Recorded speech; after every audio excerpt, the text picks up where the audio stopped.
сураи моида дар Мадина нозил шуд 120 оят аст. بسم الله الرحمن الرحيم. با نام خدای بخشاینده مهربان. يا أيها الذين آمنوا أوفوا بالعقود أحلت لكم بهيمة الأنعام إلا ما يتلى عليكم غير محل الصيد وأنتم حرم إن الله يحكم ما يريد. ای مومنان، با پیمان ها وفا کنید، یعنی پیمانی که با خدا در رعایت احکام او بستید. چهارپایان انعام یعنی شتر و گاو و گوسفند، این سه قسم را انعام گویند و حلال است. برای شما حلال کرده شده است مگر آنچه بر شما خوانده خواهد شد، یعنی تفصیلاتش بعدتر خواهد آمد. در حال احرام شکار را حلال مدارید، به درستی که خدا آنچه میخواهد حکم میکند. يا أيها الذين آمنوا لا تحلوا شعائر الله ولا الشهر الحرام ولا الهدي ولا القلائد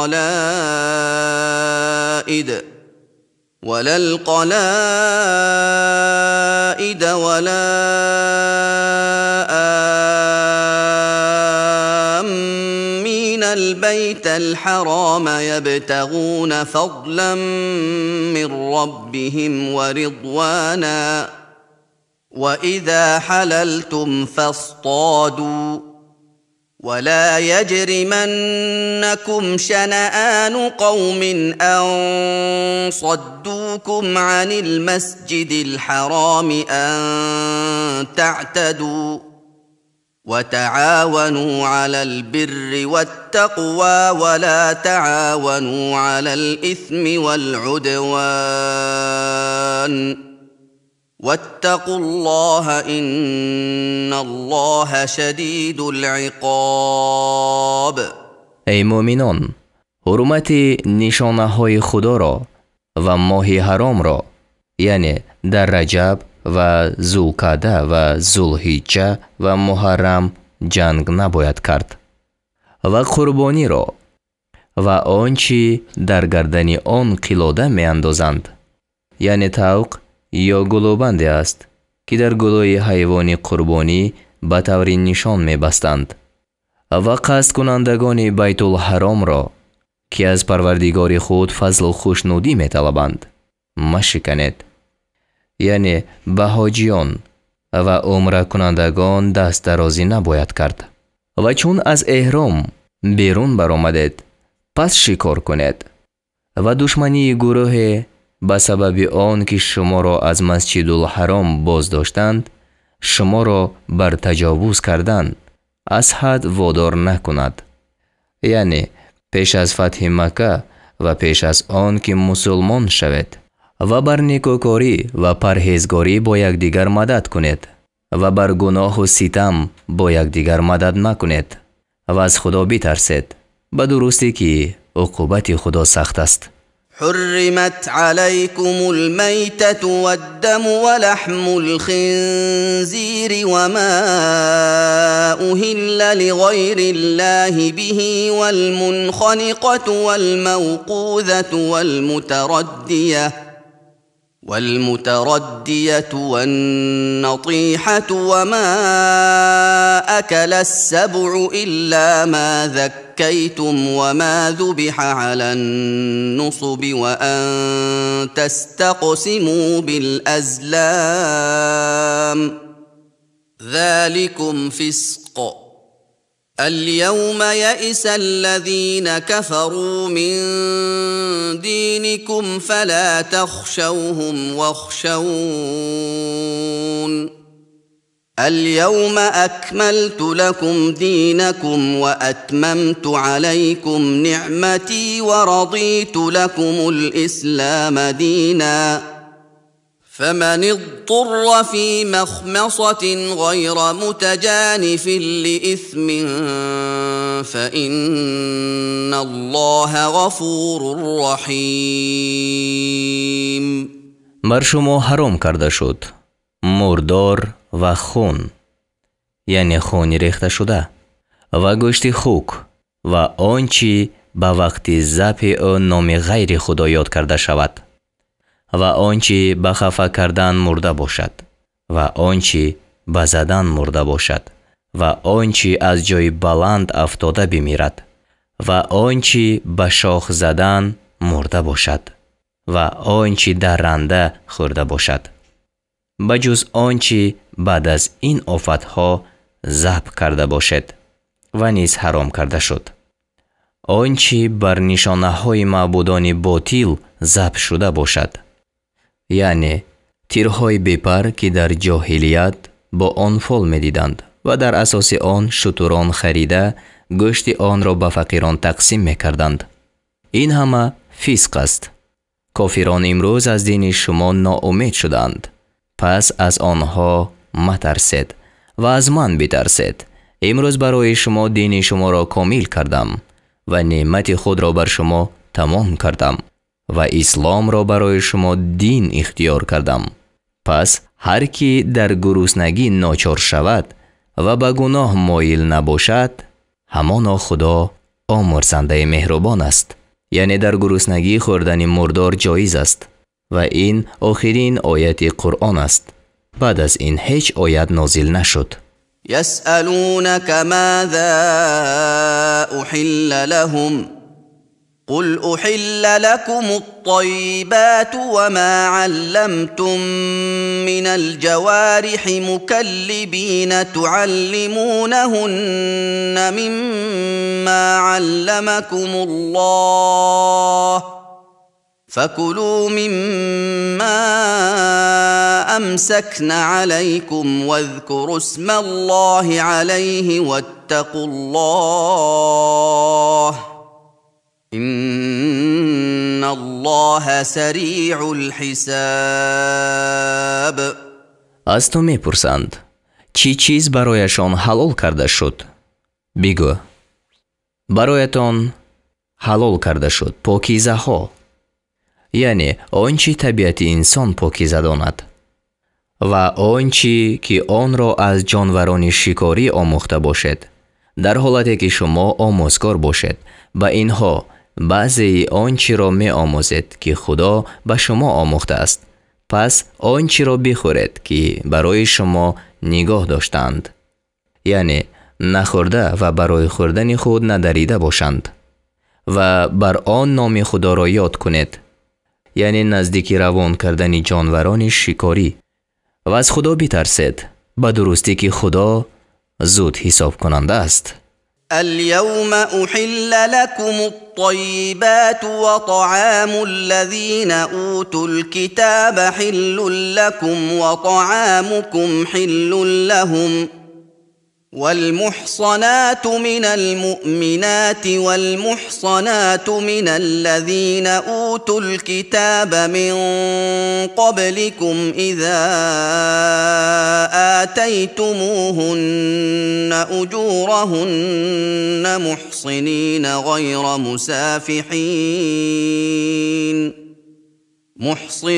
غير مسافحين ولا متخذي أخدان ومن يكفر بالإيمان فقد حبط عمله وهو في الآخرة من الخاسرين. امروز پاکیزه ها برای شما حلال کرده شد و طعام اهل کتاب برای شما حلال است و طعام شما برای آنها حلال است. همچنین برایتان حلال است زنان پاک دامن از مؤمنان و زنان پاک دامن از کسانی که پیش از شما کتاب داده شدند. اگر مهرشان را به آنها بدهید، از راه پارسایی، نه شهوترانی و نه پنهانی دوست گرفتن، و هر کی ایمان را انکار کند پس عملش نابود شود و او در آخرت از زیانکاران است. يا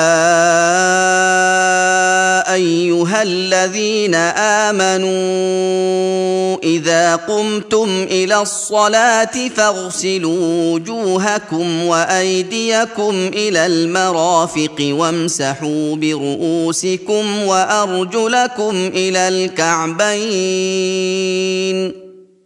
وان كنتم جنبا طهروا وإن كنتم مرضى أو على سفر أو جاء أحد منكم من الغائط أو لامستم النساء فلم تجدوا ماء فتيمموا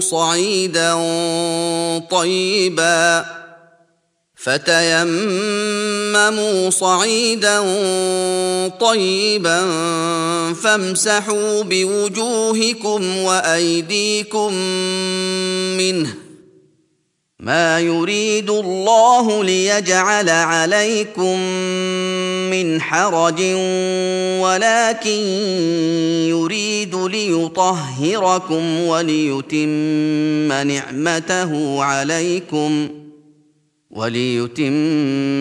نعمته عليكم لعلكم تشكرون.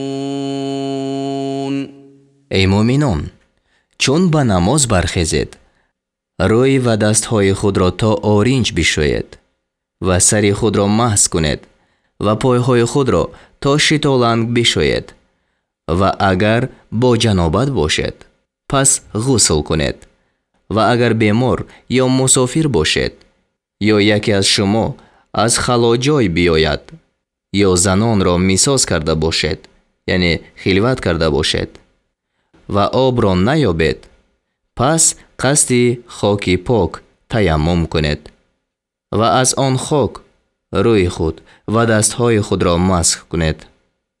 خدا نمی خواهد که بر شما مشقت مشروع کند ولیکن می خواهد که شما را پاک سازد و بر شما نعمت خود را تمام کند تا شود که شکرگزاری کنید.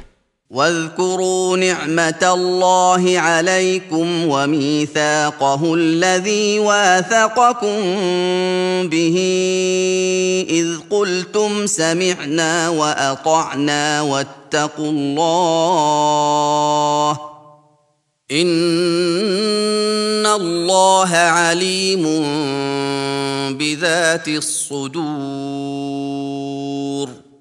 نعمت خدا را برخیش و پیمان خدا را که با شما بسته است یاد کنید. آنگاه که گفتید شنیدیم و فرمانبرداری کردیم و از خدا بترسید، به درستی که خدا بر آنچه در سینه ها باشد داناست. يا أيها الذين آمنوا كونوا قوامين لله شهداء بالقسط ولا يجرمنكم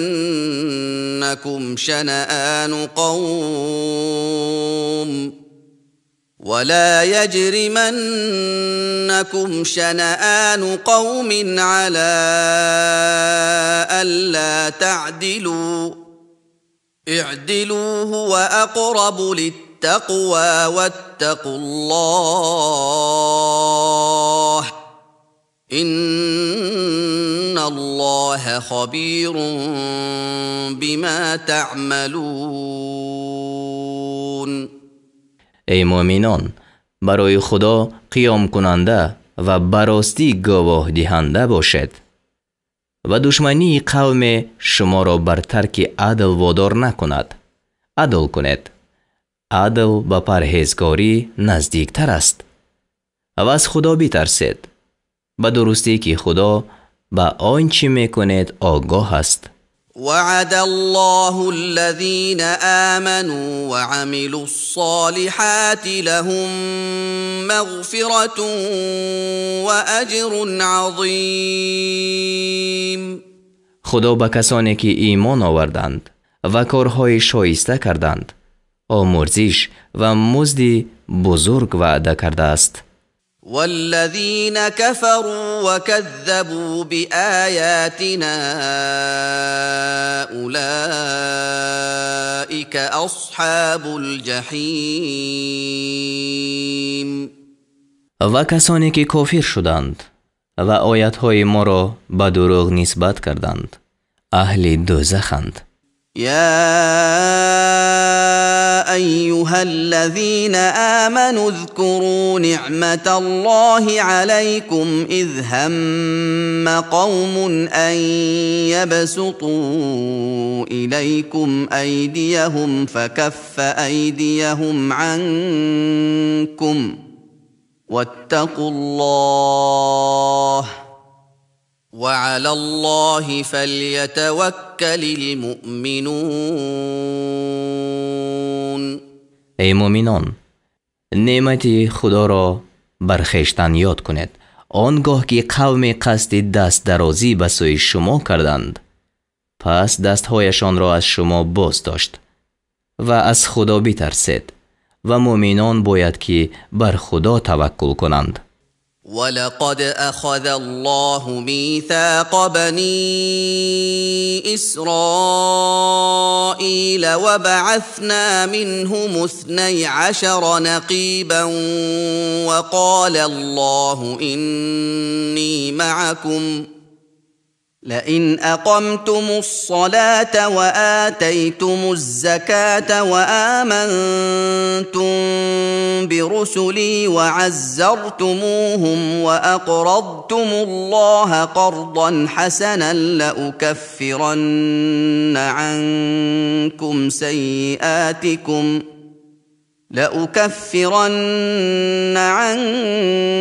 سيئاتكم ولأدخلنكم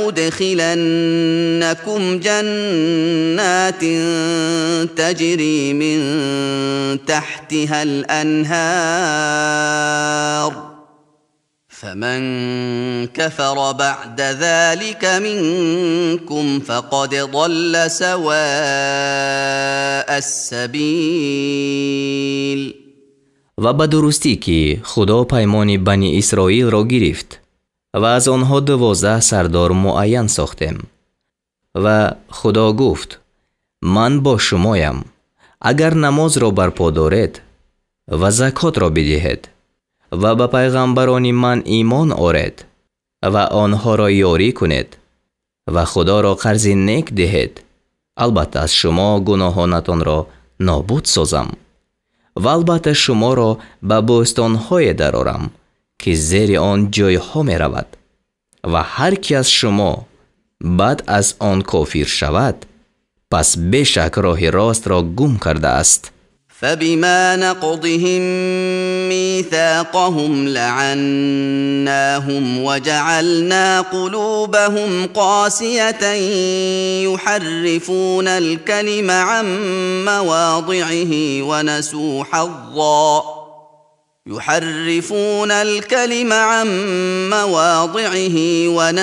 حظا مما ذكروا به ولا تزال تطلع على خائنة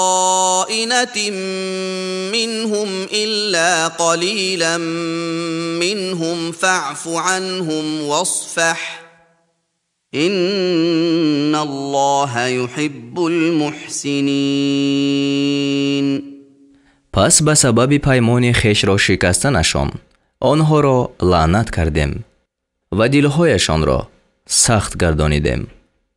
کلمه ها را از جایهایشان تحریف میکردند، یعنی تغییر میدادند و حصه را از آنچه به آن پند داده شدند فراموش کردند و همیشه به خیانت از آنها مگر اندکی از آنها آگاه میشوی، پس آنها را عفو کن و از آنها درگذر، به درستی که خدا نیکوکاران را دوست می دارد.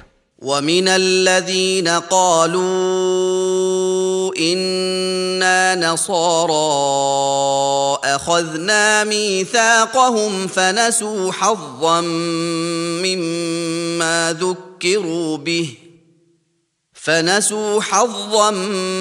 مما ذكروا به فأغرينا بينهم العداوة والبغضاء إلى يوم القيامة وسوف ينبئهم الله بما كانوا يصنعون. و از کسانی پیمان گرفتیم که گفتند ما نصرانی هستیم و حصه را از آنچه به آن پند داده شدند فراموش کردند. پس در میان آنها تا روز قیامت دشمنی و کینه برانگیختیم و خدا آنها را از آنچه میکردند خبر خواهد داد. يا أهل الكتاب قد جاءكم رسولنا يبين لكم كثيرا مما كنتم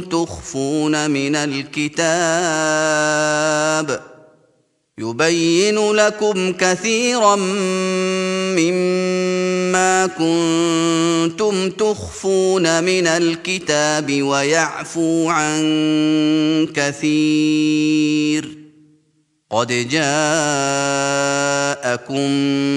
من الله نور وكتاب مبين. ای اهل کتاب، با درستی که پیغمبر ما به سوی شما آمد برای شما بسیاری را از کتاب، یعنی از کتاب الهی که پنهان می داشتید بیان می کند و از تقصیرات بسیاری درگذر می کند. با درستی که از جانب خدا نور و کتاب روشن به شما آمد. يهدي به الله من اتبع رضوانه سبل السلام ويخرجهم من الظلمات إلى النور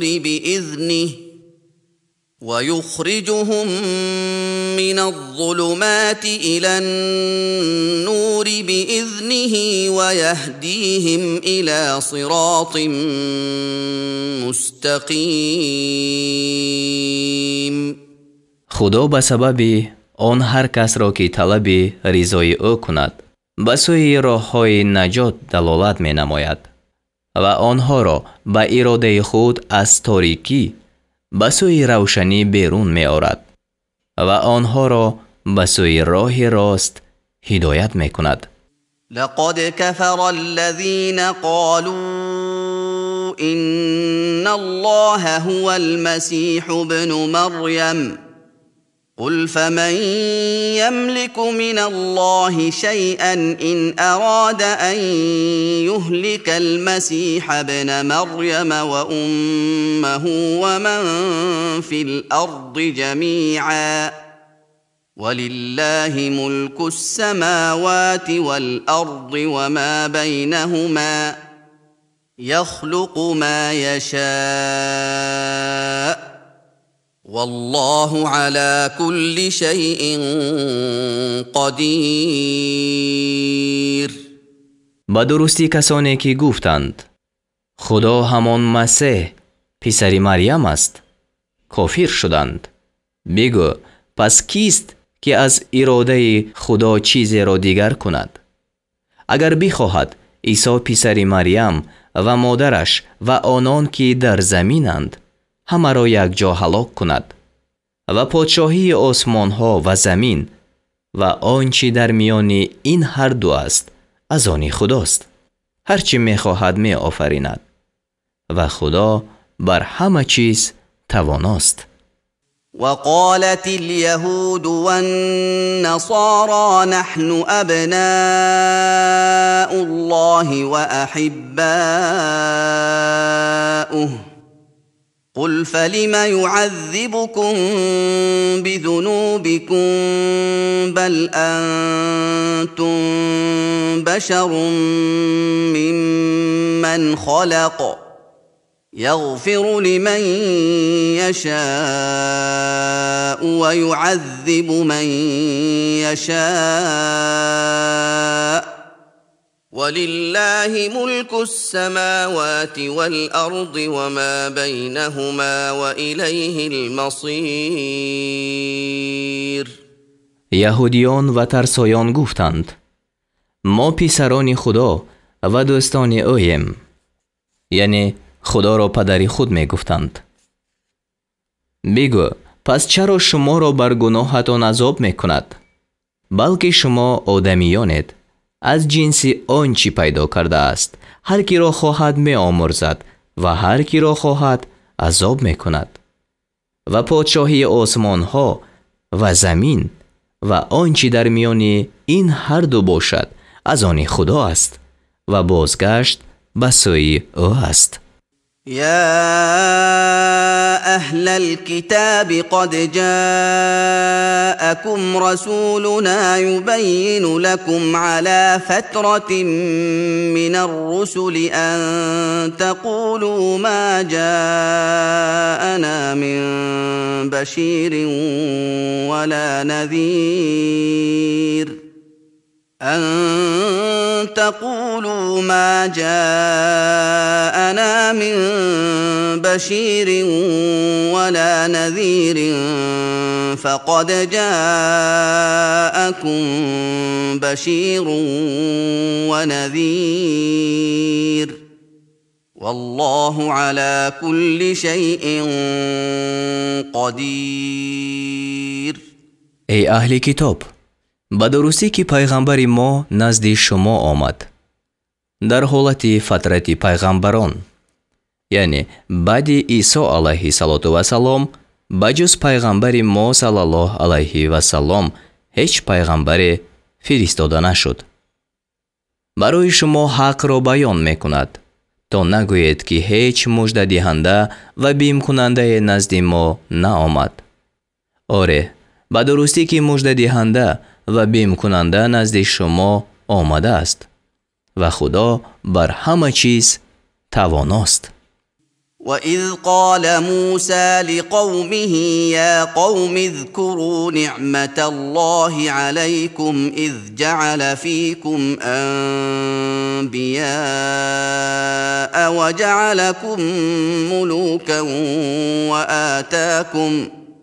وآتاكم ما لم يؤت أحدا من العالمين. و چون موسی به قوم خود گفت ای قوم من، نعمت خدا را بر خویش یاد کنید، آنگاه که در میان شما پیغمبران را پیدا کرد و شما را پادشاه ساخت و به شما آنچه را داد که به هیچ کس از عالمیان نداد، یعنی معجزات بزرگ. يا قوم ادخلوا الأرض المقدسة التي كتب الله لكم ولا ترتدوا على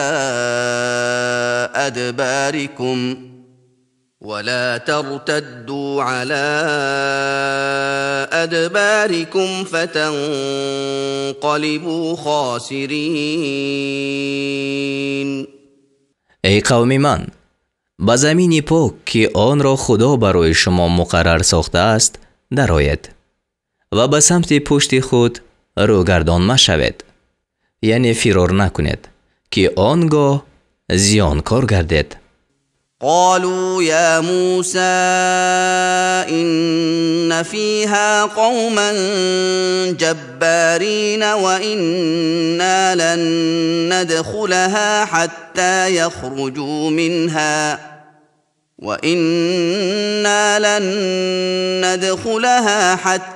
يخرجوا منها فإن يخرجوا منها فإنا داخلون.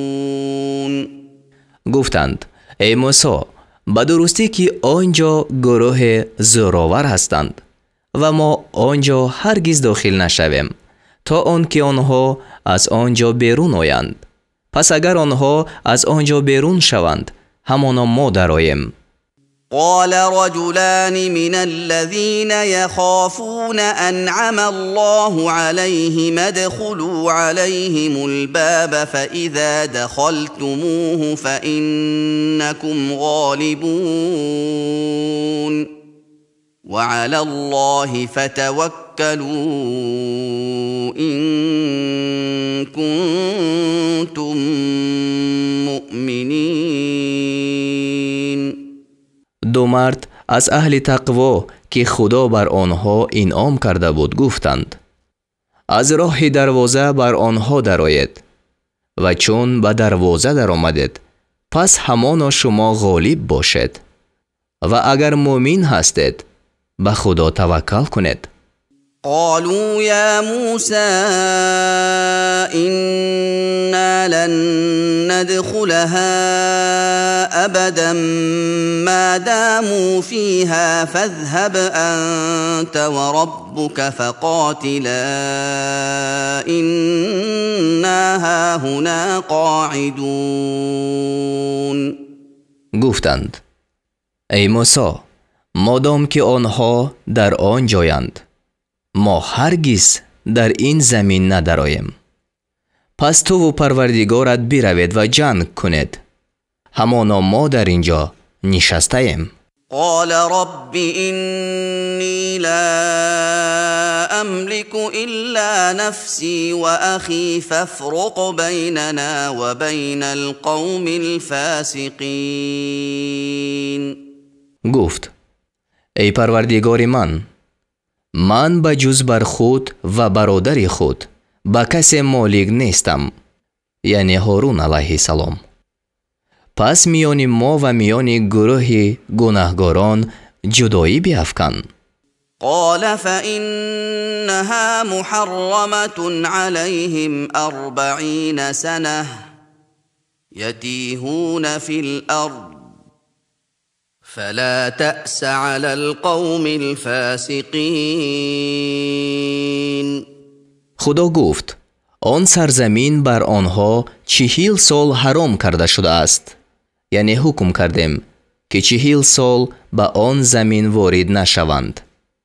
در زمین سرگردان می شوند، پس بر گروه ستمکاران اندوهناک مباش. واتل عليهم نبأ ابني آدم بالحق إذ قربا قربانا فتقبل من أحدهما ولم يتقبل من الآخر قال لأقتلنك قال إنما يتقبل الله من المتقين. و خبر دو پسر آدم را براستی برای آنها بخوان، چون قربانی را نیازی حق کردند. پس از یک قبول کرده شد و از دیگری قبول کرده نشد. یعنی هابیل نیکوترین گوسفند به نیاز برد، از غیب آتش آشکار شد و فرو برد، و قابیل بدترین گندم پیش آورد و آتش نیازش را قبول نکرد و این سبب حسد شد. گفت، یعنی هابیل: جز آن نیست که خدا از پرهیزگاران قبول میکند. لئن بسطت إلي يدك لتقتلني ما أنا بباسط يدي إليك لأقتلك إني أخاف الله رب العالمين. اگر تو دست خود را به سوی من دراز کنی تا مرا بکشی، من دست خود را هرگز به سوی تو دراز نکنم تا تو را بکشم. به درستی که من از خدا پروردگار عالمیان می ترسم. اینی اريد ان تبوء بإثمی و إثمك فتكون من اصحاب النار وذلك جزاء الظالمین. من میخواهم که هم گناه مرا و هم گناه خود را ببری و از اهل دوزخ باشی و این جزای ستمگران است. فطوعت له نفسه قتل أخيه فقتله فأصبح من الخاسرين. پس نفس او کشتن برادرش را در نظر او سهل ساخت و او را بکشت و از زیانکاران شد. یعنی بعد کشتن ندانست که چگونه دفن کند. جثه او را بر پشت نهاده میگشت. فبعث الله غرابا يبحث في الأرض ليريه كيف يواري سوءة أخيه قال يا ويلتى أعجزت أن أكون مثل هذا الغراب فأواري سوءة أخي فأصبح من النادمين. پس خدا زاغی را فرستاد که در زمین میکافت تا به او بنمایاند چگونه تن مردار برادر خود را بپوشد. گفت ای وای بر من، آیا از آن هم عاجز شدم که مانند این زاغ باشم و تن مردار برادر خود را بپوشم؟ و از پشیمان شدگان گردید. من أجل ذلك كتبنا على بني إسرائيل أنه من قتل نفسا بغير نفس أو فساد في الأرض أنه من قتل نفسا بغير نفس أو فساد في الأرض فكأنما قتل الناس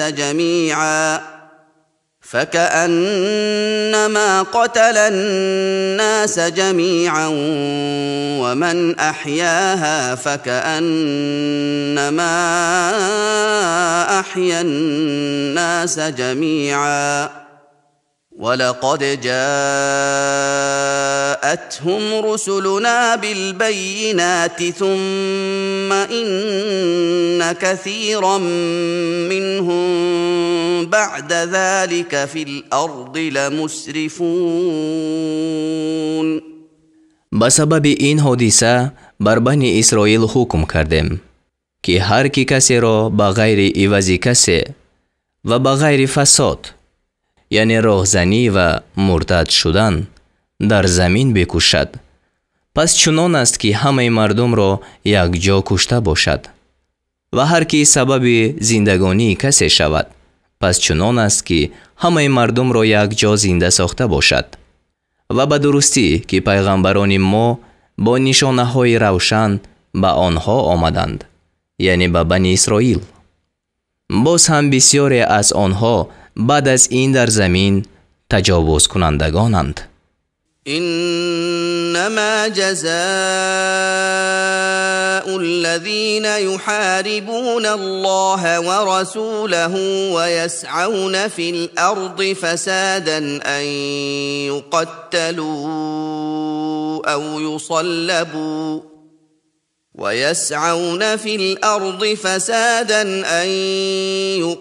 يقتلوا أو يصلبوا أو تقطع أيديهم وأرجلهم من خلاف أو ينفوا من الأرض ذلك لهم خزي في الدنيا ولهم في الآخرة عذاب عظيم. جزای کسانی که با خدای و رسول او جنگ میکند و در زمین به قصد فساد میشتابند، جز این نیست که کشته شوند، یعنی راهزنی میکنند یا بردار کرده شوند یا دستها و پایهای آنها از جانب مخالف بریده شود، یعنی دست راست و پای چپ، یا از وطن دور کرده شوند. این رسوایی آنها در دنیا است و در آخرت برای آنها عذاب عظیم هست. إلا الذين تابوا من قبل أن تقدروا عليهم فاعلموا أن الله غفور رحيم. مگر کسانی که پیش از آن که شما بر آنها دست یابید توبه کنند. یعنی حد ساقط است اما حقوق آدمیان ساقط نیست. پس بدانید که خدا آمرزنده مهربان است. يا أيها الذين آمنوا اتقوا الله وابتغوا إليه الوسيلة وجاهدوا في سبيله لعلكم تفلحون. ای مؤمنان، از خدا بترسید و به سوی او نزدیکی جویید و در راه او جهاد کنید تا رستگار شوید. إن الذين كفروا لو أن لهم ما في الأرض جميعا ومثله معه ليفتدوا به من عذاب يوم القيامة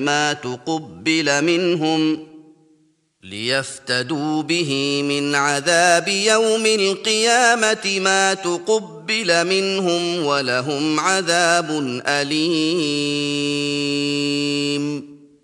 اگر هر آنچی در زمین است همه یک جا همراه با مانند آن به دست کافران باشد و همه را برای نجات از عذاب روز قیامت به عوض خود دهند، هرگز از آنها قبول کرده نشود و برای آنها عذاب درد دهنده است.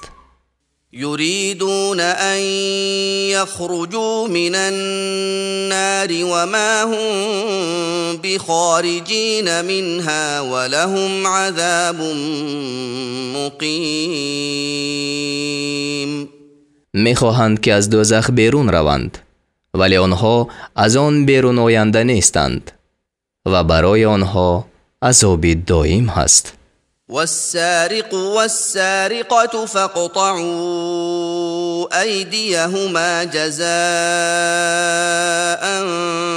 بما كسبا نكالا من الله والله عزيز حكيم. و دست مرد دوست و زن دوست را به جزای آنچه به عمل آوردند ببرید. این عبرت است از طرف خدا و خدا غالب دانا است.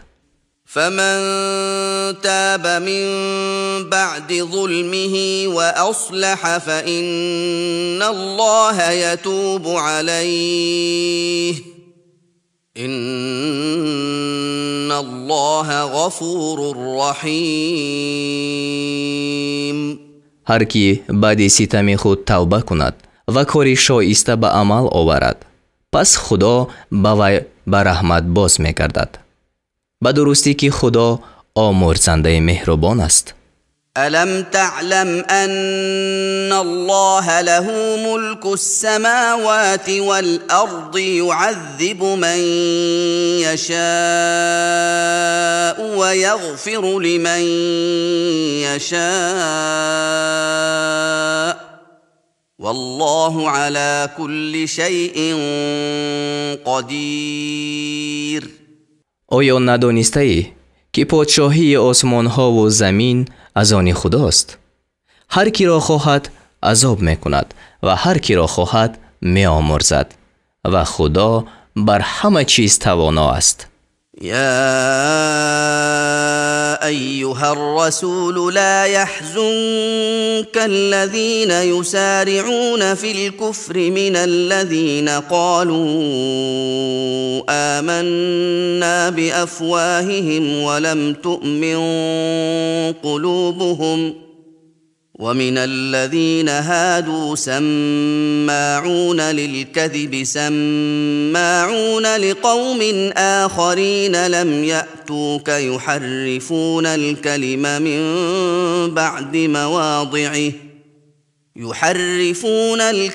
من بعد مواضعه يقولون إن أوتيتم هذا فخذوه وإن لم تؤتوا تؤتوه فاحذروا ومن يرد الله فتنته فلن تملك له من الله شيئا أولئك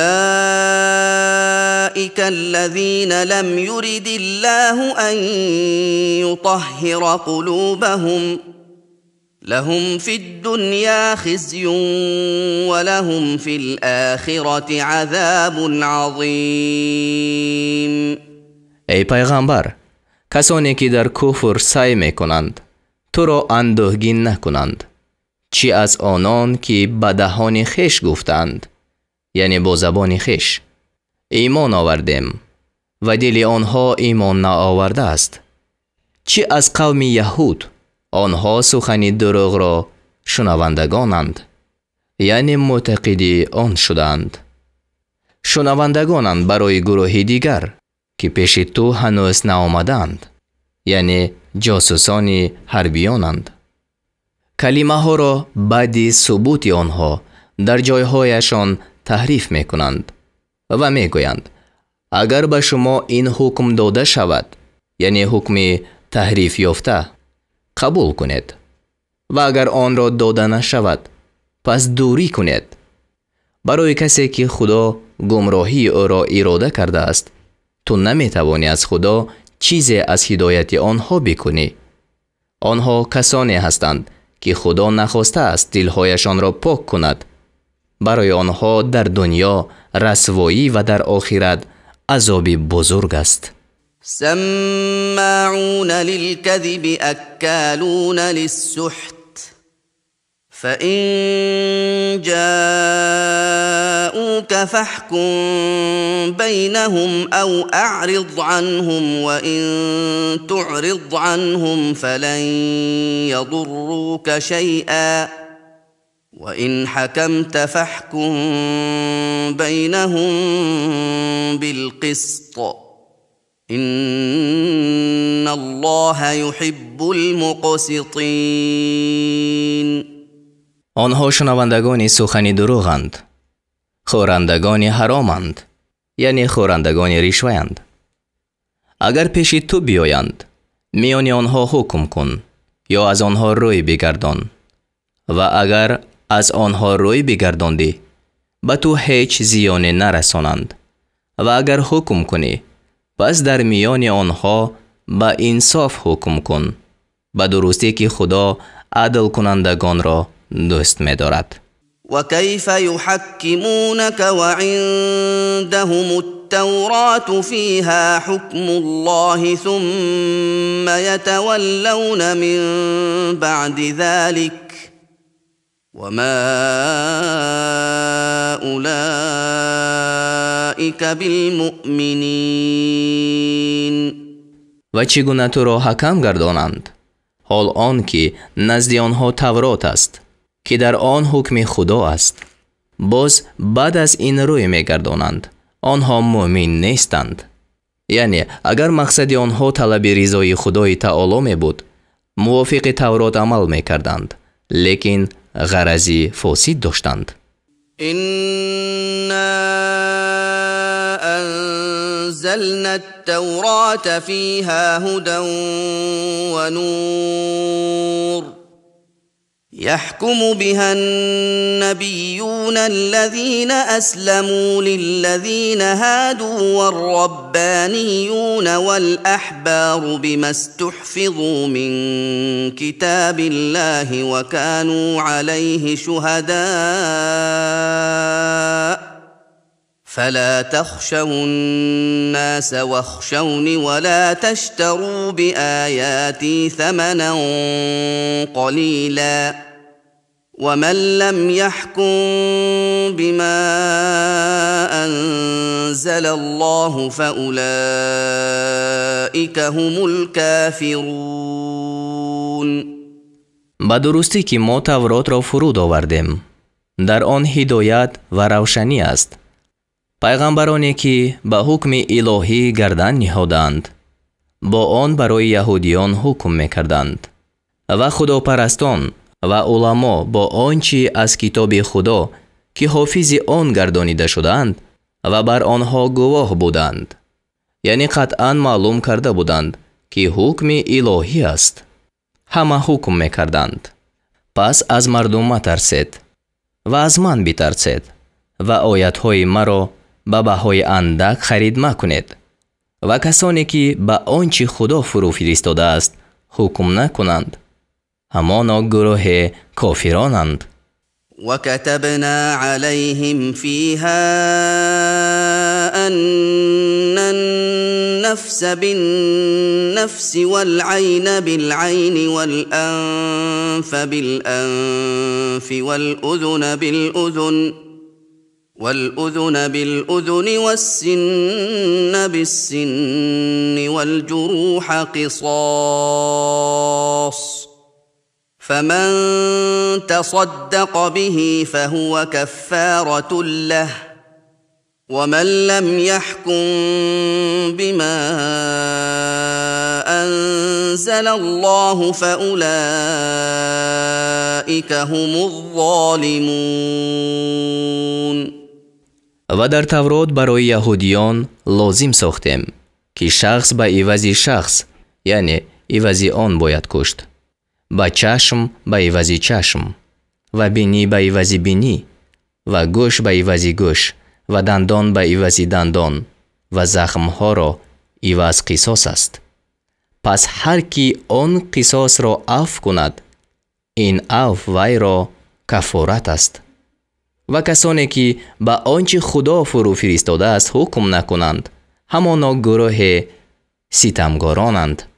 وقفينا على آثارهم بعيسى ابن مريم مصدقا لما بين يديه من التوراة وآتيناه الإنجيل فيه هدى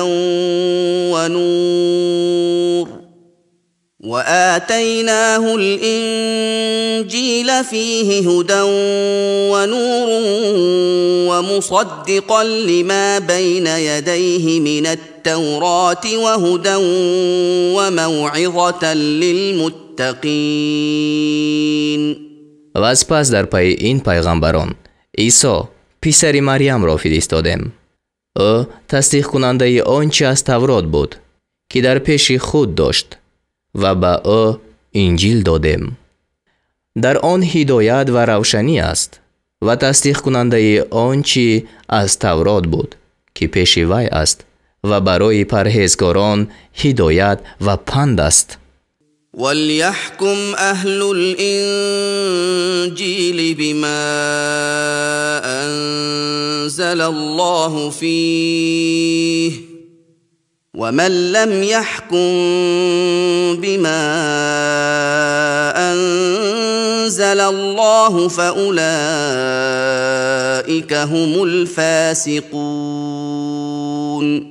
و باید که اهل انجیل با آنچه خدا در آن فرو فرستاده است حکم کنند و کسانی که با آنچه که خدا فرو فرستاده است حکم نکنند همانا گروه بدکارانند. وأنزلنا إليك الكتاب بالحق مصدقا لما بين يديه من الكتاب ومهيمنا عليه فاحكم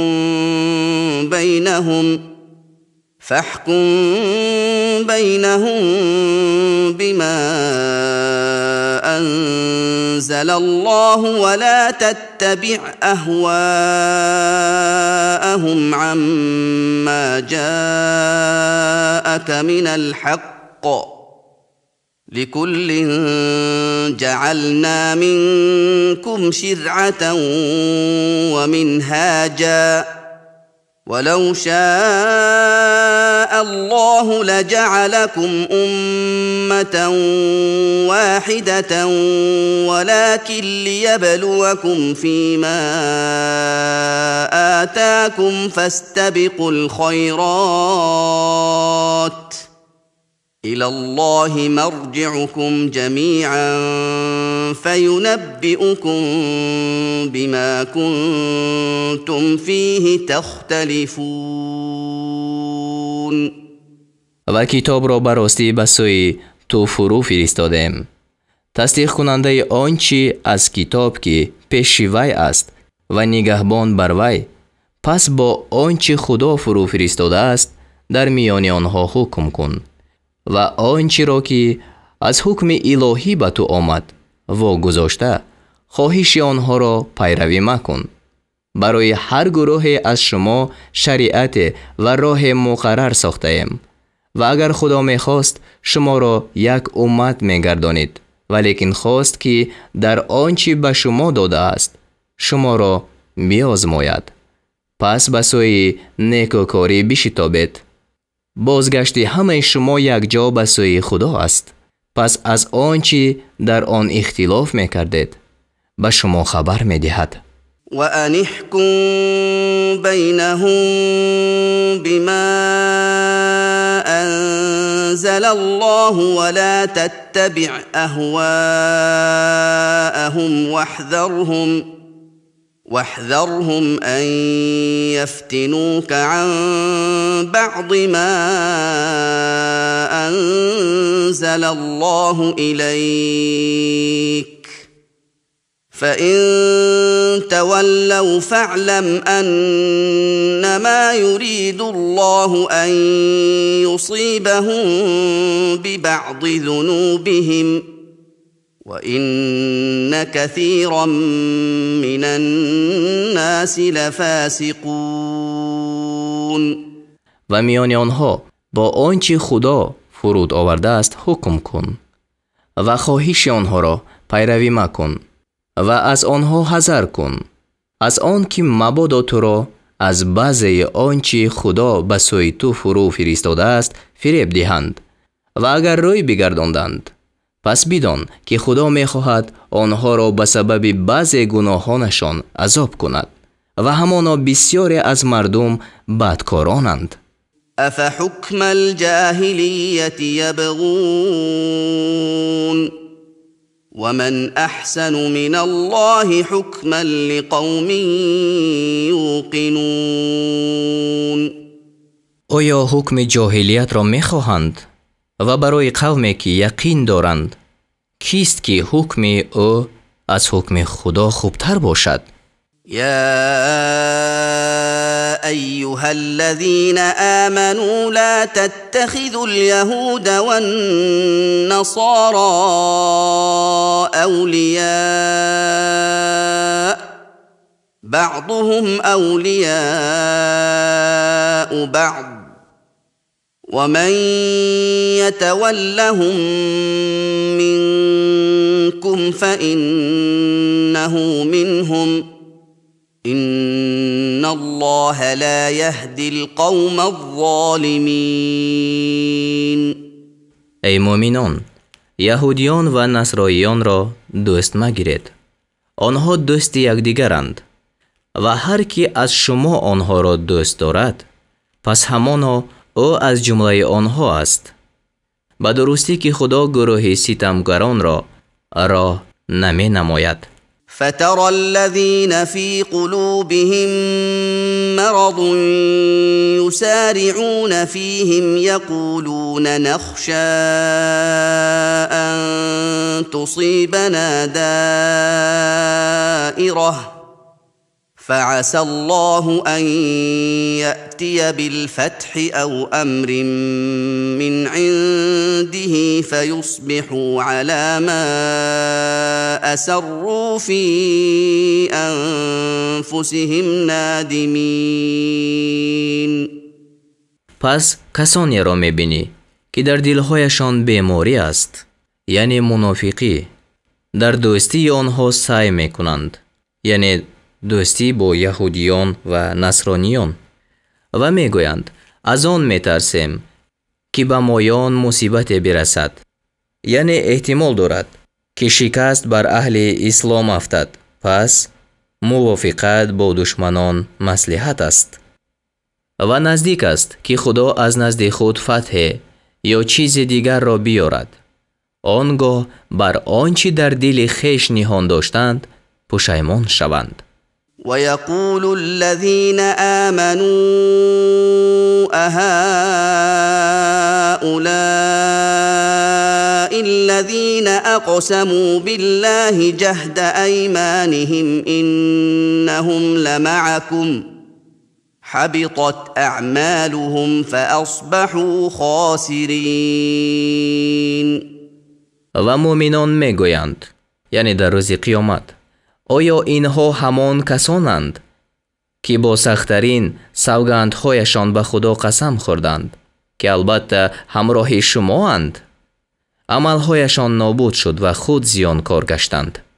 يا أيها الذين آمنوا من يرتد منكم عن دينه فسوف يأتي الله بقوم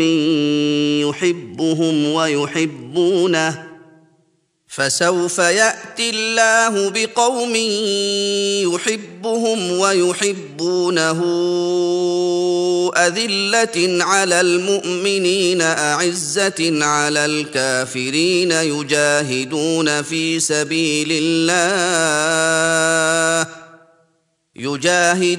في سبيل الله ولا يخافون لومة لائم ذلك فضل الله يؤتيه من يشاء والله واسع علیم. ای مؤمنان، هر که از شما از دین خود برگردد، پس خدا گروهی را خواهد آورد که آنها را دوست می دارد و آنها او را دوست می دارند. برای مؤمنان نرم دلند، بر کافران دروش طبعند، در راه خدا جهاد می کنند و از ملامت کننده نمی ترسند. این بخشایش خدا است، آن را به هر کی خواهد می دهد و خدا فراخ نعمت دانا است. إنما وليكم الله ورسوله والذين آمنوا الذين يقيمون الصلاة ويؤتون الزكاة وهم راكعون. جز این نیست که دوست شما خدا و رسول او و مؤمنانی اند که نماز را برپا می دارند و زکات را می دهند در حالی که آنها رکوع کنندگانند. ومن يتول الله ورسوله والذين آمنوا فإن حزب الله هم الغالبون. و هر کی با خدا و رسول او و مؤمنان دوستی کند، پس به درستی که گروه خدا همانا غالبند. يا أيها الذين آمنوا لا تتخذوا الذين اتخذوا دينكم هزوا ولعبا من الذين أوتوا الكتاب من قبلكم والكفار أولياء واتقوا الله إن كنتم مؤمنین.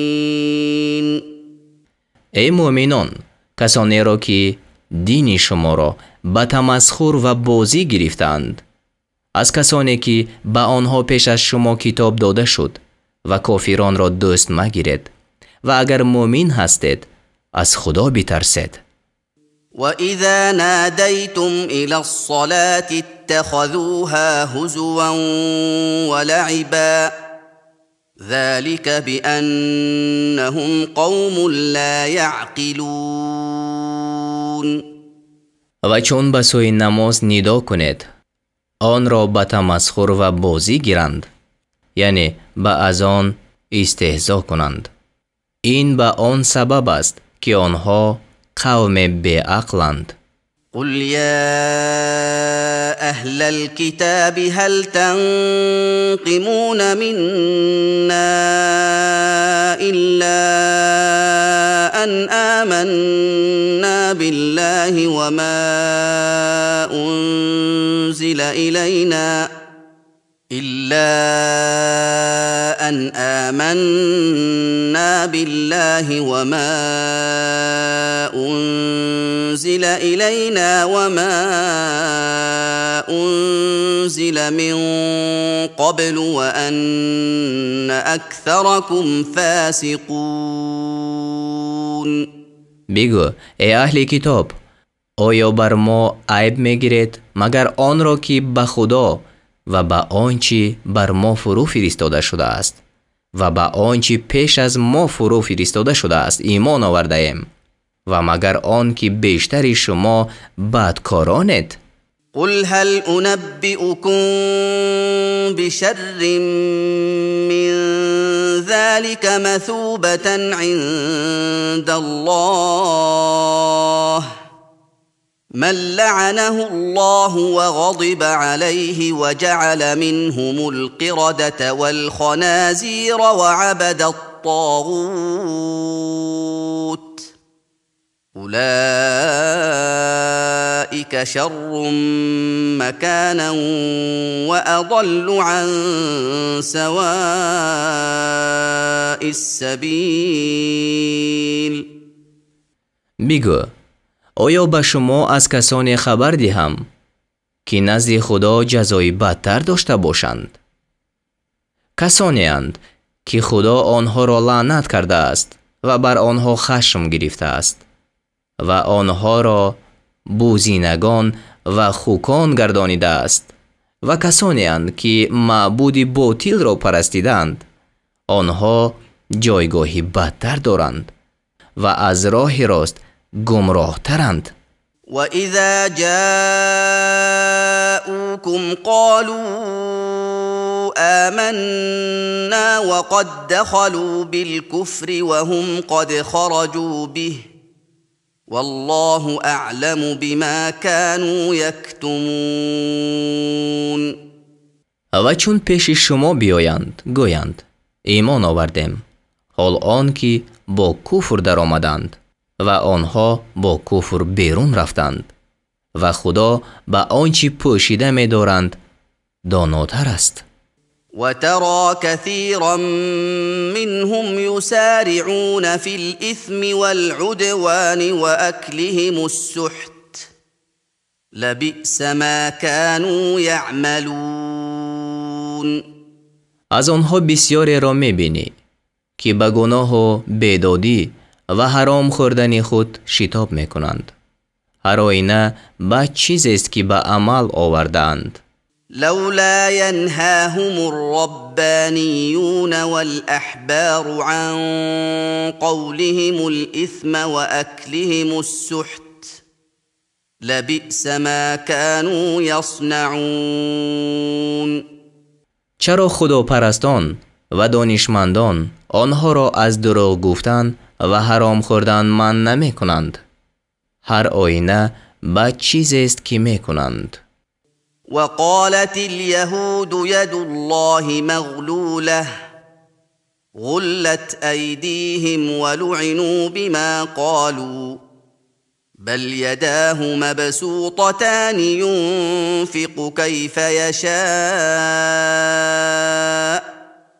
وليزيدن كثيرا منهم ما أنزل إليك من ربك طغيانا وكفرا وألقينا بينهم العداوة والبغضاء إلى يوم القيامة كلما أوقدوا نارا للحرب أطفأها الله ويسعون في الأرض فسادا والله لا يحب المفسدين.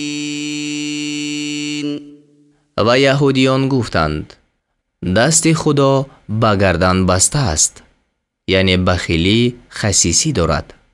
دستهایشان بسته باد و به سبب آنچه گفتند لعنت کرده شدند، بلکه دو دست او گشاده است، یعنی بغایت سخی است.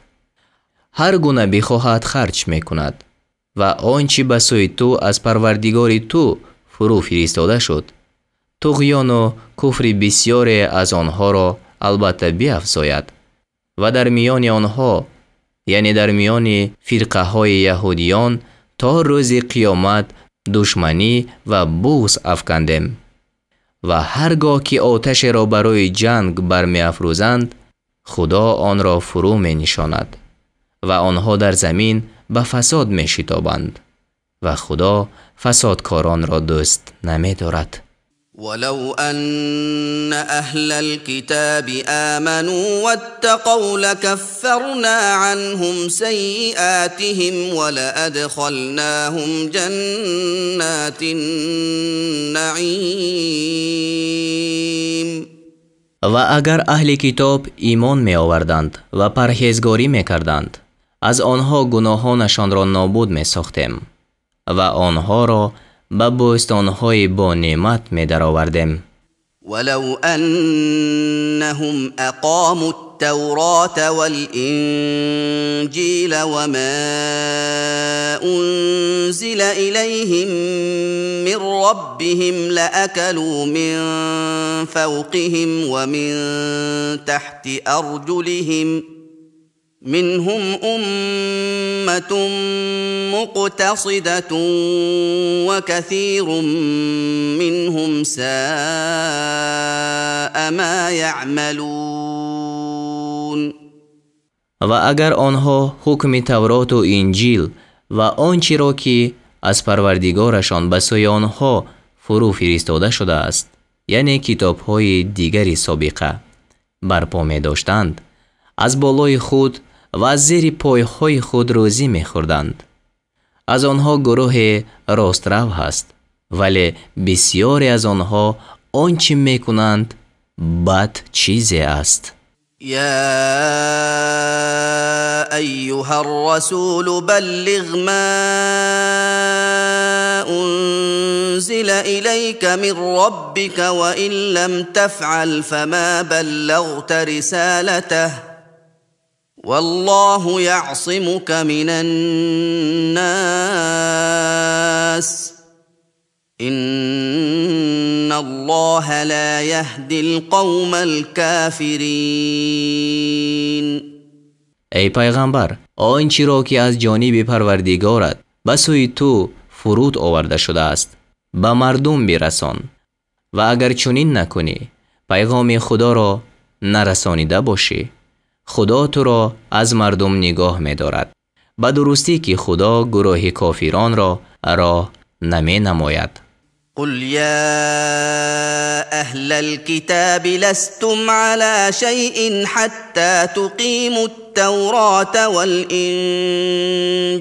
وما أنزل إليكم من ربكم وليزيدن كثيرا منهم ما أنزل إليك من ربك طغيانا وكفرا فلا تأس على القوم الكافرين.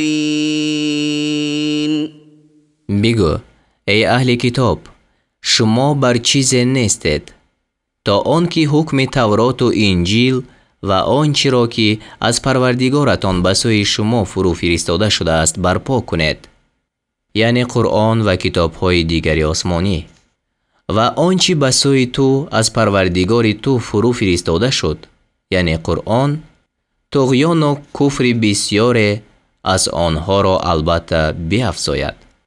پس بر قوم کافران اندوهگین مشو. إن الذين آمنوا والذين هادوا والصابئون والنصارى من آمن بالله واليوم الآخر وعمل صالحا فلا خوف عليهم ولا هم يحزنون. همانا از ایمان آوردگان و یهودیان و سابییان و نصرانیان، هر کی به خدا و روز آخر ایمان آورد و کاری شایسته کند، بر آنها هیچ ترس نیست و آنها اندوهگین نشوند. لقد أخذنا ميثاق بني إسرائيل وأرسلنا إليهم رسلا كلما جاءهم رسول بما لا تهوى أنفسهم فريقا كذبوا وفريقا يقتلون. ба дурустӣ ки паймони бани исроилро гирифтем ва ба сӯи онҳо пайғамбаронро фиристодем. ҳар гоҳ ки пайғамбаре ба онҳо чизе меовард ки нафси онҳо дӯст намедошт, гурӯҳеро ба дурӯғ нисбат мекарданд ва гурӯҳеро мекуштанд.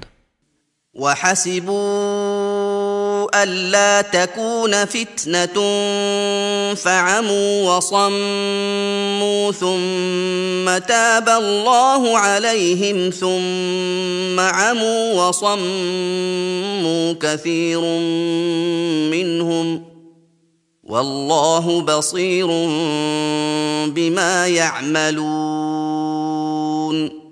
و پنداشتند که هیچ عقوبت نخواهد بود.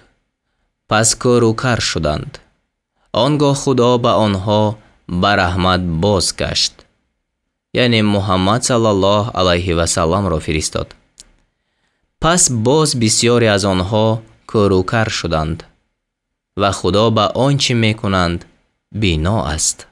لقد كفر الذين قالوا إن الله هو المسيح ابن مريم وقال المسيح يا بني إسرائيل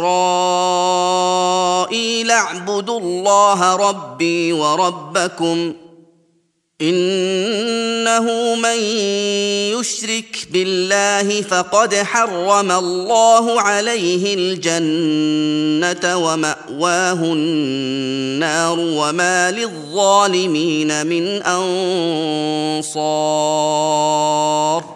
همانا کسانی کافر شدند که گفتند خدا همان عیسی پسر مریم است و عیسی گفته بود ای بنی اسرائیل خدا را که پروردگار من و پروردگار شما است بپرستید.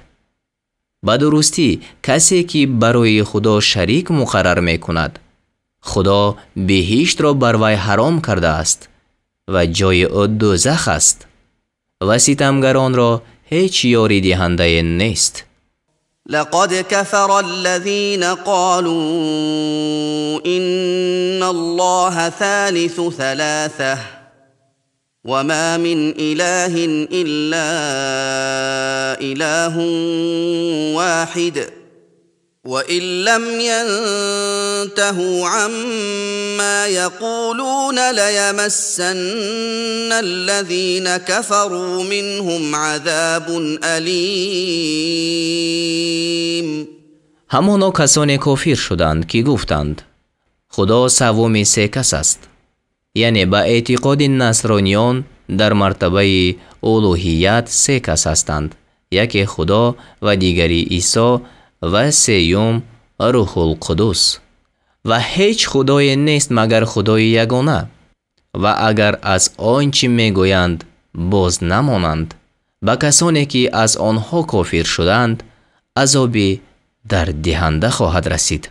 افلا يتوبون الى الله ويستغفرونه والله غفور رحیم. آیا به سوی خدا رجوع نمی کنند و از او آمرزش نمی طلبند و خدا آمرزنده مهربان است.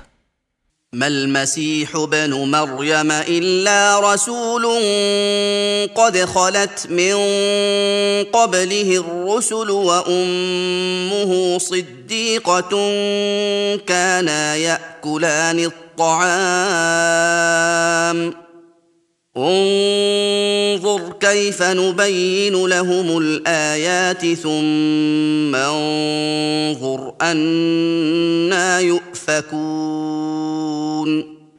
عیسی پسر مریم جز پیغمبر بیش نبود. پیش از وی نیز پیغمبران گذشتند و مادر او زن بسیار راستگو بود. هر دو طعام می‌خوردند. ببین چگونه نشانه ها را برای آنها بیان می‌کنیم. باز ببین چگونه از حق گردانیده می‌شوند. قل اتعبدون من دون الله ما لا يملك لكم ضرا ولا نفعا والله هو السمیع العلیم. بگو آیا بجز خدا چیزی را عبادت میکنید که برای شما زیان و سود رسانیده نمیتواند و خدا شنوای دانا است.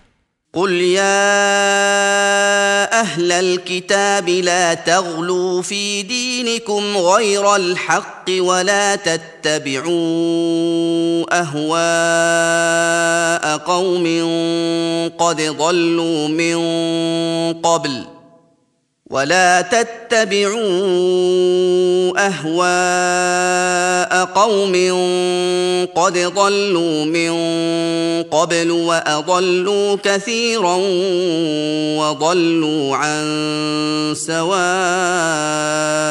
السبيل. بگو ای اهل کتاب به ناحق در دین خود از حد مگذرید و خواهش نفس قومی را پیروی مکنید که پیش از این گمراه شدند و مردم بسیاری را گمراه کردند و از راه راست کجروی کردند. لعن الذين كفروا من بني إسرائيل على لسان داود وعيسى بن مريم ذلك بما عصوا وكانوا يعتدون. کافران از بنی اسرائیل بر زبان داوود و عیسی پسر مریم لعنت کرده شدند. این به سبب آن است که نافرمانی می‌کردند و از حد می‌گذشتند. كانوا لا يتناهون عن منكر فعلوه لبئس ما كانوا يفعلون. از آن عمل زشت که انجام دادند یکدیگر را منع نمی‌کردند. هر آینه بد چیزی است که می‌کردند. ترى كثيرا منهم يتولون الذين كفروا لبئس ما قدمت لهم أنفسهم أن سخط الله عليهم وفي العذاب هم خالدون. بسیاری از آنها را می‌بینی که با کافران یعنی مشرکان دوستی می‌کردند و به درستی بد چیزی است آنچه برای خود پیش فرستادند، آنکه خدا بر آنها خشم گرفت و آنها در عذاب جاویدانند. ولو كانوا يؤمنون بالله والنبي وما أنزل إليه ما اتخذوهم أولياء ولكن كثيرا منهم فاسقون. و اگر به خدا و پیغمبر و آنچه به سوی وی فرود فرستاده شده است ایمان می آوردند، البته مشرکان را دوست نمی گرفتند، ولیکن بسیاری از آنها فاسقانند. لتجدن أشد الناس عداوة للذين آمنوا اليهود والذين أشركوا ولتجدن أقربهم مودة للذين آمنوا الذين قالوا إنا نصارى ذلك بأن منهم قسيسين ورهبانا وأنهم لا يستكبرون. همان یهودیان و مشرکان را سخت‌ترین مردم در عداوت مؤمنان بیابی و همان کسانی را نزدیکترین مردم در دوستی مؤمنان بیابی که گفتند ما نصرانی هستیم. این به سبب آن است که از آنها دانشمندان و گوشه‌نشینان هستند و از آن است که آنها تکبر نمی کنند. وَإِذَا سَمِعُوا مَا أُنزِلَ إِلَى الرَّسُولِ تَرَىٰ أَعْيُنَهُمْ تَفِيضُ مِنَ الدَّمْعِ مِمَّا عَرَفُوا مِنَ الْحَقِّ يَقُولُونَ رَبَّنَا آمَنَّا فَاكْتُبْنَا مَعَ الشَّاهِدِينَ. و چون آنچه را که بر پیغمبر فرو فرستاده شد بشنوند، ببینی چشمهایشان اشک می ریزد. به سبب آنچه از حق شناختند می گویند ای پروردگار ما، ایمان آوردیم، پس ما را با شاهدان بنویس، یعنی جماعتی که کاملترین امت باشند. وما لنا لا نؤمن بالله وما جاءنا من الحق ونطمع أن يدخلنا ربنا مع القوم الصالحين. چرا ما به خدا و آنچه از دین راست به ما آمده است ایمان نآوریم و در آن طمع نکنیم که پروردگار ما با قوم صالحان ما را به بهشت داخل کند. فأثابهم الله بما قالوا جنات تجري من تحتها الأنهار خالدين فيها وذلك جزاء المحسنين. پس برای این سخن که گفتند خدا به آنها پاداش نیکو داد، بستان‌هایی که زیر آن جایها می رود، در آنجا جاویدانند. این است جزای نیکوکاران. والذین کفروا وكذبوا بآیاتنا اولئک اصحاب الجحیم. و کسانی که کافر شدند و آیات‌های ما را دروغ داشتند همانا اهل دوزخند. يا أيها الذين آمنوا لا تحرموا طيبات ما أحل الله لكم ولا تعتدوا إن الله لا يحب المعتدين. ای مؤمنان، چیزهای پاکیزه را که خدا بر شما حلال ساخته است حرام مکنید و از حد مگذرید، به درستی که خدا از حد گذرندگان را دوست نمی دارد. و کلوا مما رزقكم الله حلالا طیبا واتقوا الله الذي انتم به مؤمنون. و از هر چیزی حلال و پاکیزه که خدا به شما روزی داده است بخورید و از آن خدا که شما به وی ایمان آورده اید بترسید. لا يؤاخذكم الله باللغو في أيمانكم ولكن يؤاخذكم بما عقدتم الأيمان فكفارته إطعام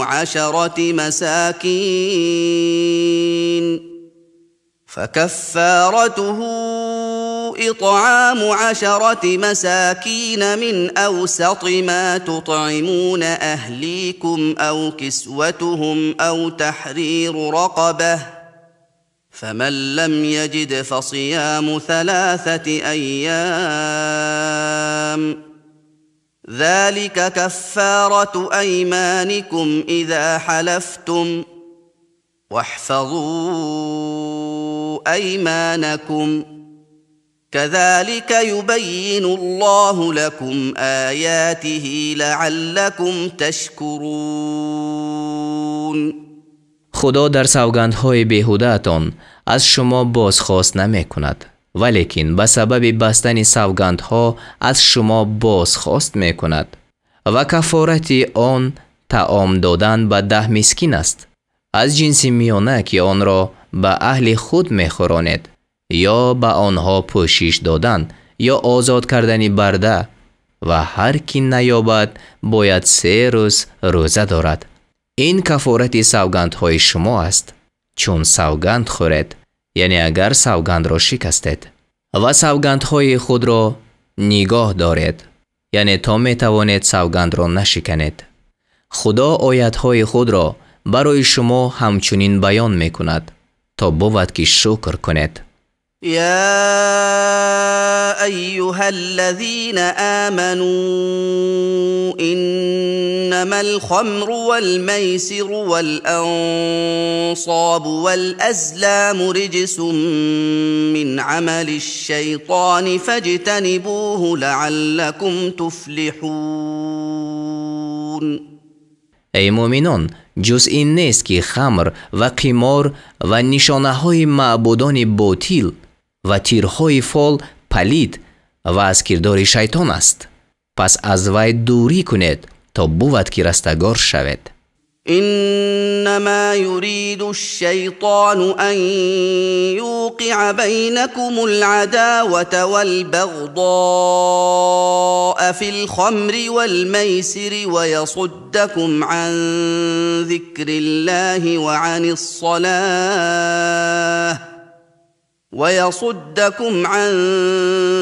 الله وعن الصلاة فهل أنتم منتهون. جز این نیست که شیطان می خواهد به سبب خمر و قمار در میان شما دشمنی و ناخوشی بیندازد و شما را از یاد خدا و از نماز باز دارد. پس آیا الحال شما باز ایستادید؟ وأطيعوا الله وأطيعوا الرسول واحذروا فإن توليتم فاعلموا أنما على رسولنا البلاغ المبين. و خدا و پیغمبر را فرمانبرداری کنید و بترسید و اگر رو گرداندید پس بدانید که بر پیغمبر ما بجز پیغام رسانیدن آشکارا چیز نیست. ليس على الذين آمنوا وعملوا الصالحات جناح فيما طعموا إذا ما اتقوا وآمنوا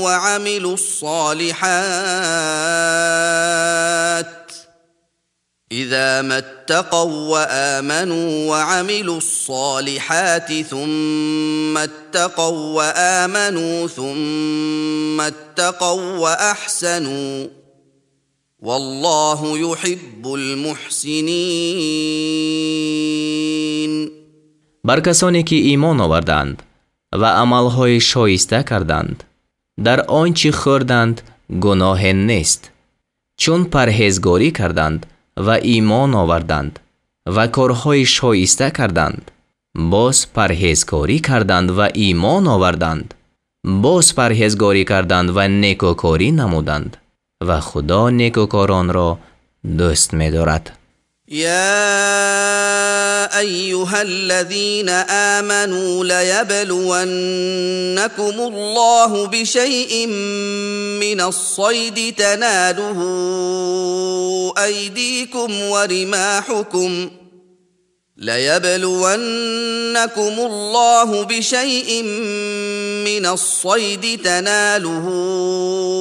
أيديكم ورماحكم ليعلم الله من يخافه بالغيب فمن اعتدى بعد ذلك فله عذاب أليم. ای مؤمنان، هر آینه خدا به چیزی از شکار که در دسترس و نیزرس شما است شما را می آزماید تا خدا کسی را معلوم کند که از وی غایبانه می ترسد. پس هر کی بعد از این بیدادی کند او را عذاب درد دهنده است. يا أيها الذين آمنوا لا تقتلوا الصيد وأنتم حرم ومن قتله منكم متعمدا فجزاء مثل ما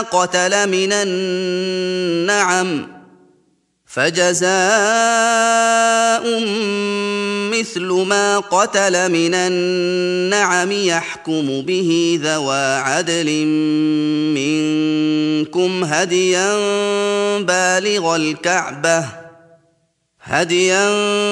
بالغ الكعبة أو كفارة طعام مساكين أو عدل ذلك صياما ليذوق وبال أمره عفى الله عما سلف ومن عاد فينتقم الله منه والله عزیز ذو انتقام.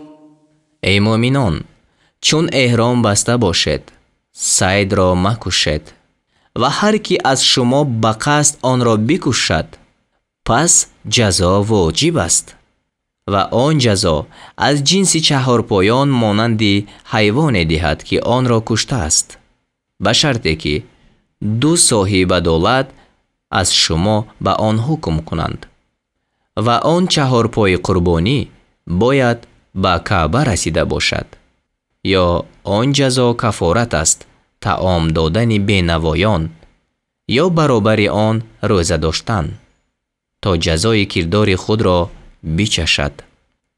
خدا از آن چی گذشت عفو کرده است و هر کی باری دیگر کند خدا از وی انتقام میگیرد و خدا غالب صاحب انتقام است.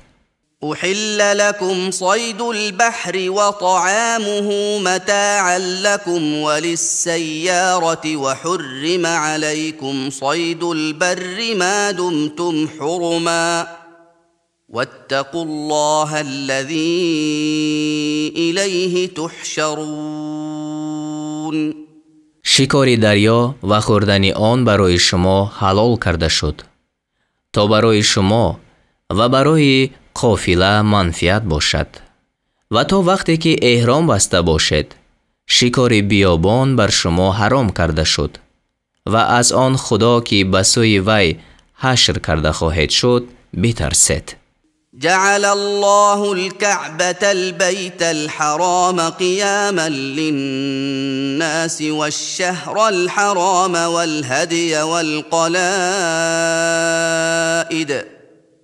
ذلك لتعلموا أن الله يعلم ما في السماوات وما في الأرض وأن الله بكل شيء عليم. خدا کعبه خانه بزرگوار را و نیز ماه حرام و حیوان قربانی و حیوان قلالت‌دار را سبب انتظام امور مردم گردانید. این برای آن است تا بدانید که خدا آنچه را که در آسمان ها و آنچه را که در زمین است می‌داند و خدا به همه چیز دانا است. اعلموا ان الله شدید العقاب وان الله غفور رحیم. بدانید که خدا سخت عقوبت است و بدانید که خدا آمرزنده مهربان است. ما علی الرسول الا البلاغ والله يعلم ما تبدون وما تكتمون. بر پیغمبر بجز رسانیدن پیغام چیزی نیست و آنچه را که آشکار میکنید و آنچه را که پنهان میکنید خدا میداند. قل لا يستوي الخبيث والطيب ولو أعجبك كثرة الخبيث فاتقوا الله يا أولي الألباب لعلكم تفلحون. بگو پلید و پاک برابر نیست اگرچه بسیاری پلید تو را در عجب آرد. پس ای صاحب خیردان از خدا بترسید تا بود که رستگار شوید. يا أيها الذين آمنوا لا تسألوا عن أشياء إن تبد لكم تسؤكم وإن تسألوا عنها حين ينزل القرآن تبد لكم وإن تسألوا عنها حين ينزل القرآن تبد لكم عفى الله عنها والله غفور حليم. ای مؤمنان، از آن چیزهای سوال مکنید که اگر حقیقت آنها پیش شما آشکار کرده شود شما را غمگین کند و اگر وقتی که قرآن فرود آورده می شود و درباره آنها سوال کنید البته برای شما روشن کرده می شود. خدا از آن سوالها عفو کرد و خدا آمرزنده بردبار است. قد سألها قوم من قبلكم ثم أصبحوا بها كافرين. قوم پیش از شما از مثل آن چیزها سوال کرده بودند سپس به سبب آنها کافر شدند. ما جعل الله من بحيرة ولا سائبة ولا وصيلة ولا حام ولكن الذين كفروا يفترون على الله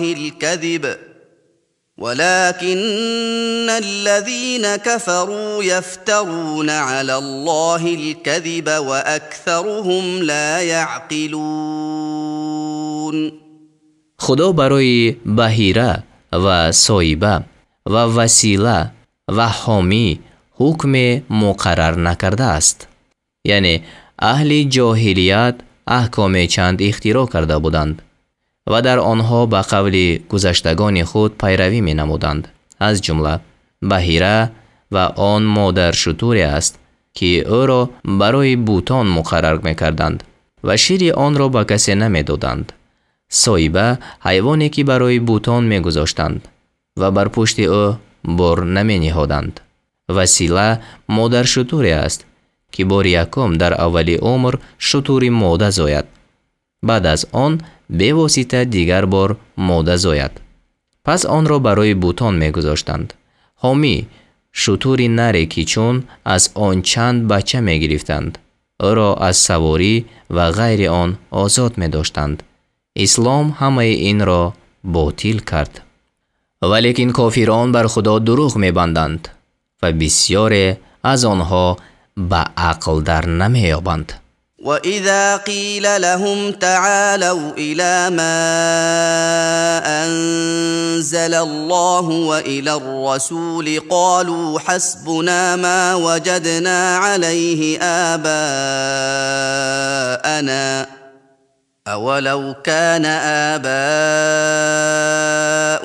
لَا يَعْلَمُونَ شَيْئًا وَلَا يَهْتَدُونَ. و چون به آنها گفته شود به سوی آنچه خدا فرستاده است و به سوی پیغمبر بیاید گویند برای ما آنچه که پدران خود را بر آن یافته ایم بس است و اگرچه پدرانشان چیزی نمیدانستند و راه نمیافتند. يا أيها الذين آمنوا عليكم أنفسكم لا يضركم من ضل إذا اهتديتم إلى الله مرجعكم جميعا فينبئكم بما كنتم تعملون. ای مؤمنان، خویشتن را محافظت کنید. اگر شما راه یافته باشید کسی که گمراه شد به شما ضرر نمی رساند. بازگشت همه شما یک جا به سوی خدا است. پس از آن چی عمل می کردید شما را خبر می دهد. يا ايها الذين امنوا شهاده بينكم اذا حضر احدكم الموت حين الوصيه اثنان ذوا عدل منكم او آخران من غيركم إن أنتم ضربتم في الأرض فأصابتكم مصيبة الموت تحبسونهما من بعد الصلاة فيقسمان بالله إن ارتبتم لا نشتري به ثمنا ولو كان ذا قربى ولا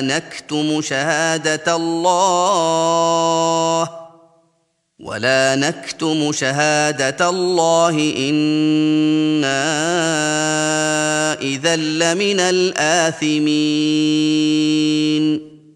ای مؤمنان، چون مرگ به یکی از شما فرا رسد، نصاب شهادت در میان شما وقتی وصیت دو صاحب عدالت از میان خودتان یا غیر خودتان می باشند. اگر در زمین سفر کرده باشد و به شما مصیبت مرگ فرا رسیده باشد، اگر شک داشته باشد، آنها را بعد از نماز یعنی نماز عصر باز دارد تا به خدا قسم خورند که به عوض آن بهای دنیا را خرید نمی کنیم. فإن عثر على أنهما استحقا إثما فآخران يقومان مقامهما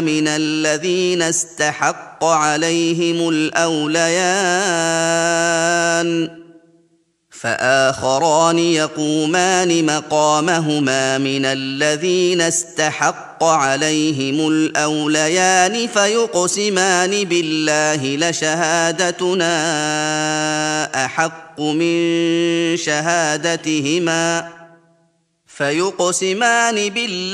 لشهادتنا أحق من شهادتهما وما اعتدينا إنا إذا لمن الظالمين.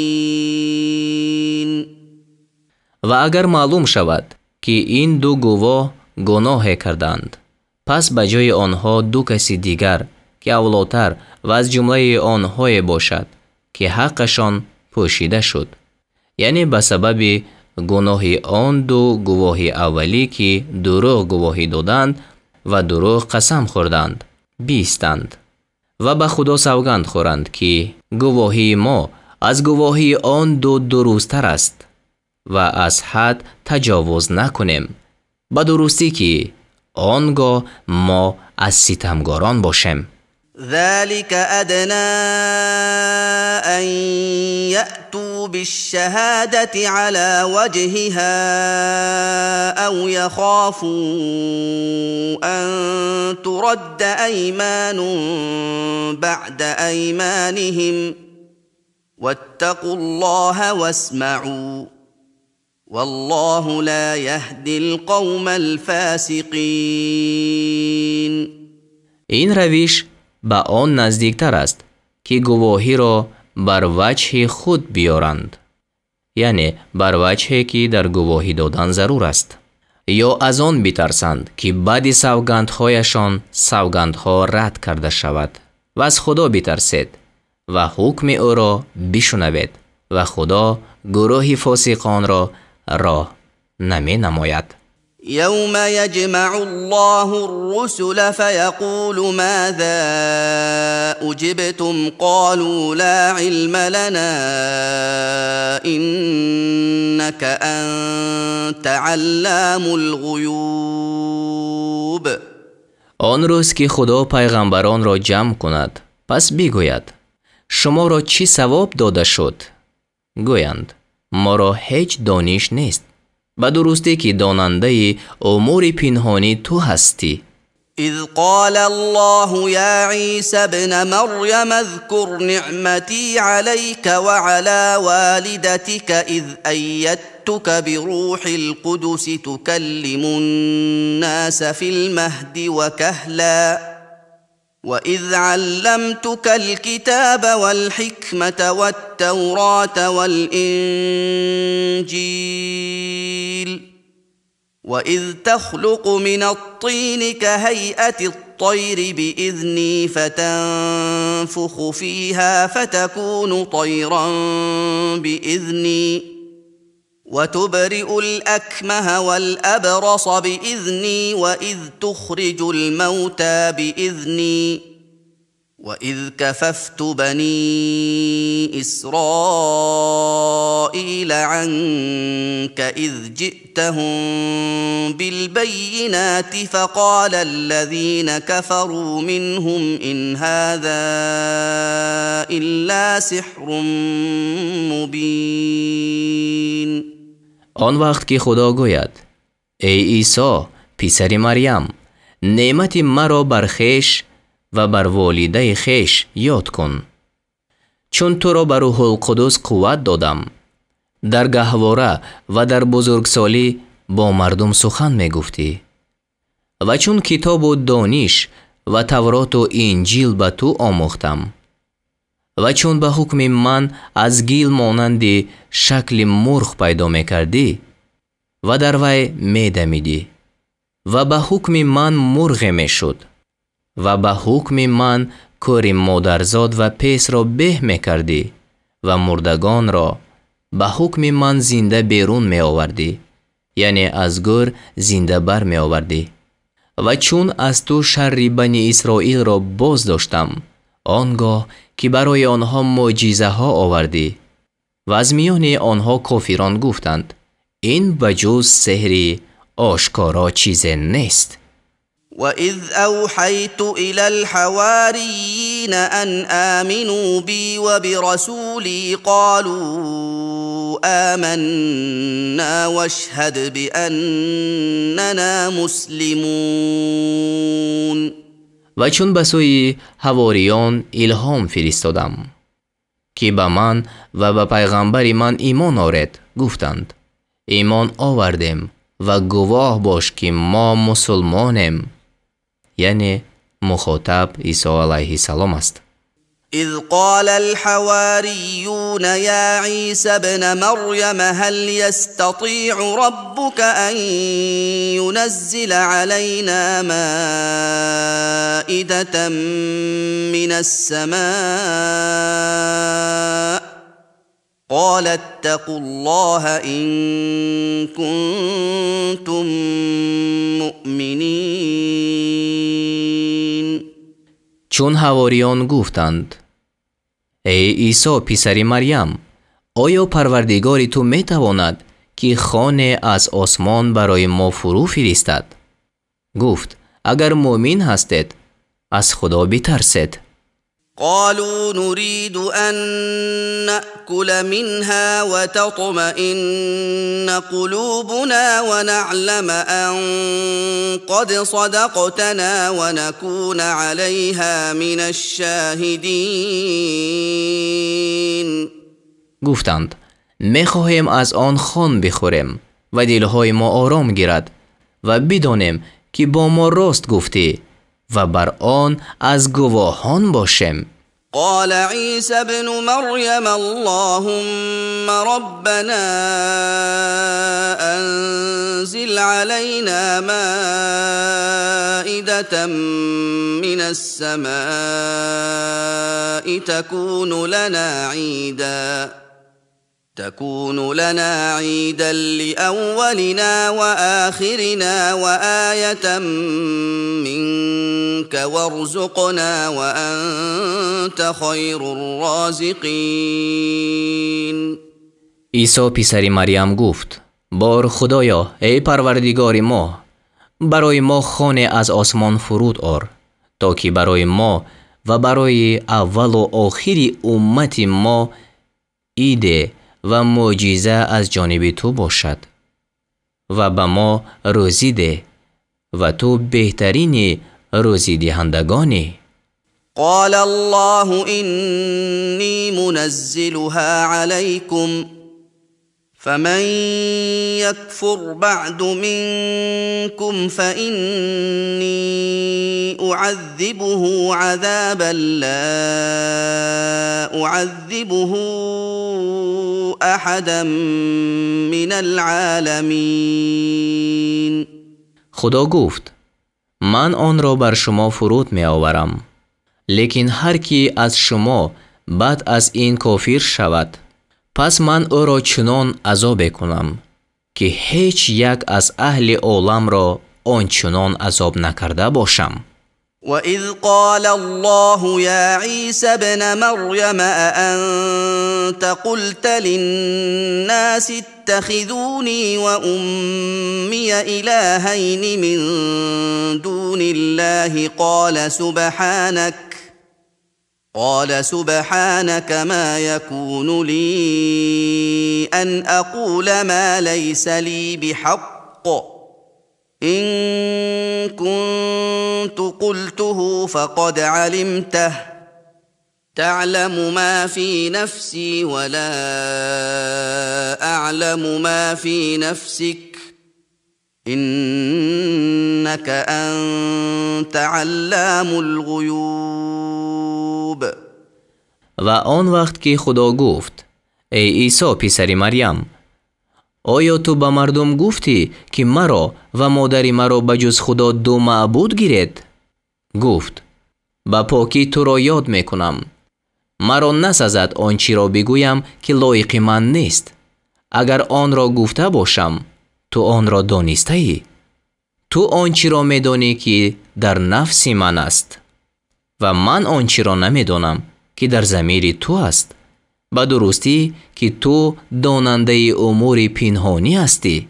ما قلت لهم إلا ما أمرتني به أن اعبدوا الله ربي وربكم وكنت عليهم شهيدا ما دمت فيهم فلما توفيتني كنت أنت الرقيب عليهم وأنت على كل شيء شهيد. من به آنها چیزی نگفتم مگر آنچه تو مرا به آن فرموده بودی که خدا پروردگار من و پروردگار خود را پرستید و مادام که در میان آنها بودم بر آنها نگهبان بودم. پس وقتی که مرا برگرفتی یعنی به آسمان، تو خود بر آنها نگهبان بودی و تو بر همه چیز گواه هستی. إن تعذبهم فإنهم عبادك وإن تغفر لهم فإنك أنت العزيز الحكيم.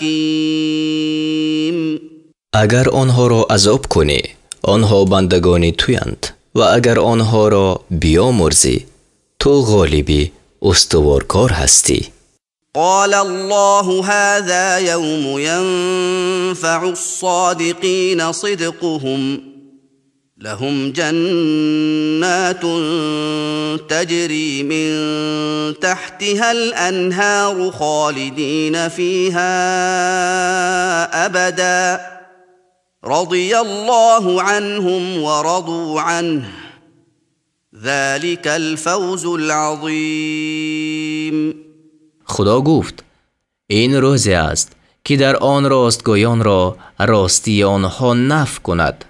برای آنها بوستان‌های باشد که زیر آن جایها می رود. در آنجا همیشه جاویدانند. خدا از آنها خوشنود شد و آنها از خدا خوشنود شدند. این رستگاری بزرگ است. لله ملك السماوات والأرض وما فيهن وهو على كل شيء قدير. پادشاهی آسمان ها و زمین و آنچه در آنها است از آن خدا است و او بر همه چیز تواناست.